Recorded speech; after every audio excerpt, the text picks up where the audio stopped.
સરકાર ખેડૂતો માટે ઘણી યોજનાઓ પણ ચલાવે છે। દેશના ઘણા ખેડૂતો હજુ પણ ખેતી દ્વારા વધુ નફો કમાઈ શકતા નથી। આવા ખેડૂતોને આર્થિક લાભ આપવા માટે ભારત સરકારે વર્ષ 2019માં કિસાન સન્માન નિધિ યોજના શરૂ કરી હતી।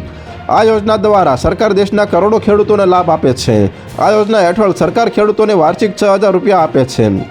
યોજના હેઠળ અત્યાર સુધીમાં કુલ 18 હપ્તા મોકલવામાં આવ્યા છે। હવે ખેડૂતો યોજના સંબંધિત 19મા હપ્તાની રાહ જોઈ રહ્યા છે। તમામ ખેડૂતોને 19મા હપ્તાનો લાભ મળશે નહીં, કારણ કે હવે ઘણા ખેડૂતો લાભાર્થીની યાદીમાંથી બાકાત થઈ જશે।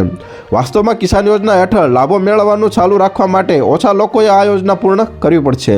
આમાંનું પહેલું કામ ઈ-કેવાયસી છે। જે ખેડૂતોએ અત્યાર સુધી ઈ-કેવાયસી કરાવ્યું નથી તે ખેડૂતોના નામ લાભાર્થીની યાદીમાંથી કાઢવામાં આવશે। આ ઉપરાંત જે ખેડૂતોએ જમીનની ચકાસણી પણ કરાવી નથી તેમના નામ પણ લાભાર્થીની યાદીમાંથી કાઢી નાખવામાં આવશે।